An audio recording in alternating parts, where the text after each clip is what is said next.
We discuss about the introduction, scope, basic branches of pathology. We also discuss about the biopsy and surgery. Today we will start the last point of the chapter is autopsy and post-mortal changes.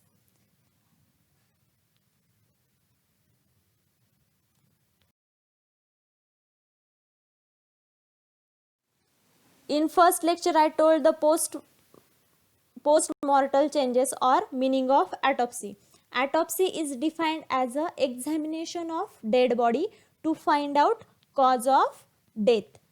There are two types of autopsy. First is a medico-legal autopsy or forensic autopsy. The clinical and pathological autopsy is conducted for research purpose. Clinical autopsy have a research purpose, and medicological autopsy is commonly referred to as forensic autopsy. Is done to find out cause and manner of cause and sometime to identify the dead body.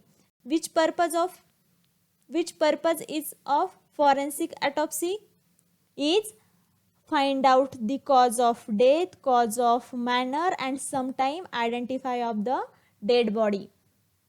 Next one is steps of autopsy. Autopsy have a two step. First one is a external autopsy and second one is a internal autopsy. In external autopsy, in general pattern, entire body is photographed and the process is videographed in many countries because the picture gives idea about external injury. And the body is later subjected to also X-ray and examination to find out the bone abnormality.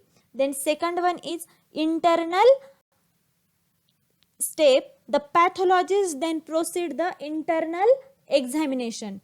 The internal examination begins with the large deep Y-shaped incision. We can see the image. In this image, the one incision from shoulder to shoulder and meeting at the breastbone and sternum and the single line to the pubic bone.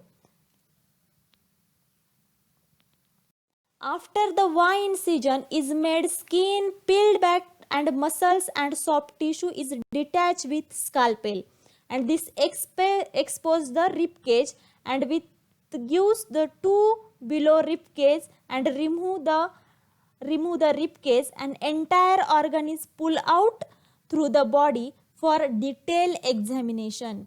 The all organs are weighed and examined because some case the reduction or gain of weight in soft organ, and then tissue samples taken from the soft organ and the cells are given under the microscope with the help of slide and it under examine the microscope, and then the organ are suspended in the fixative if it is necessary. Next incision is given on the head and brain examination. The skull is cut open by making a cut across the crown of head and bone of on the ear to another, and skin and hair peel back exposing the skull, and skull cap is removed with the surgical instrument. Here we can see the incision cut behind the ear and peel out the hair from head and peel out the skin from the hair. Next is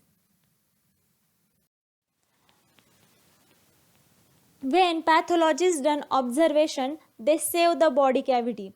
The breastbone and ribs are replaced in the body. The skull and trunk incision are sewed shut and body is washed and then forwarded to the funeral director. This process is regarding the all are post-mortem. The post-mortem done with the help of these steps. Next is the post-mortem changes. When post-mortem is done, doctor observe the post-mortem changes. The changes in the histological structure of body which appears after death of individual are taken as a post-mortem changes. Post-mortem changes include algor mortis. Algor mortis is a post-mortem body temperature declines progressively until it reaches the surrounding temperature, a process known as a algor mortis. A number of variables affect the post-mortem cooling, like the temperature is lost due to occurs after death due to the lack of energy, or increased body fat and clothing may each decrease the cooling rate. Air may accelerate the body cooling.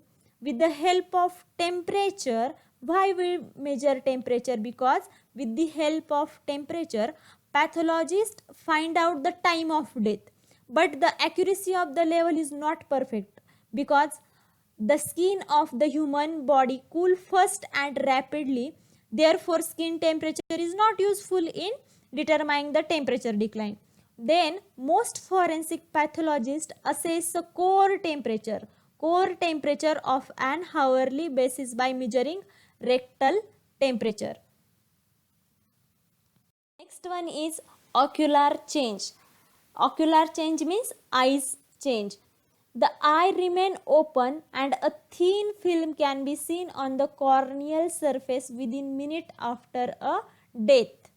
Next one is a rigor mortis. Rigor mortis means the stiffness of the muscles which eventually freezes the joints is known as a rigor mortis.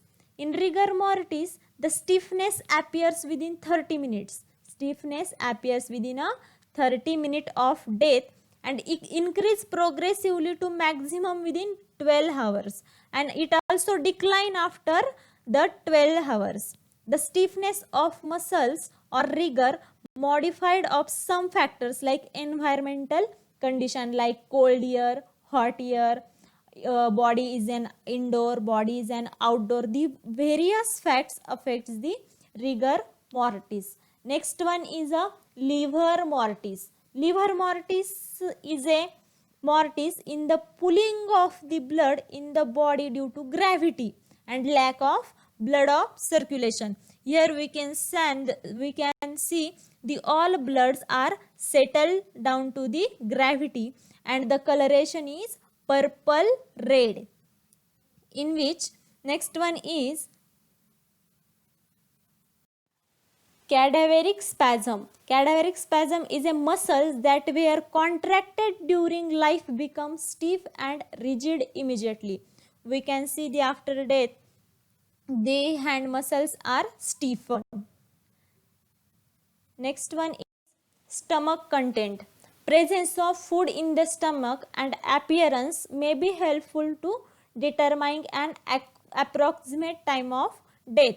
For example, the calculation are based on the fact that the stomach empty at a rate that can be estimated. For example, food will be retained longer in the stomach of an individual who does not chew properly and not completely. Then drug, alcohol also affect the rate at which food is emptied from the stomach. Next one is putrefaction or putrefaction in soil, air, outdoor, indoor. These all factors are effect on the of body to putrefaction. I hope you listened the previous lectures and understand today's topic. Here our first chapter is completed. So I will stop here. Thank you.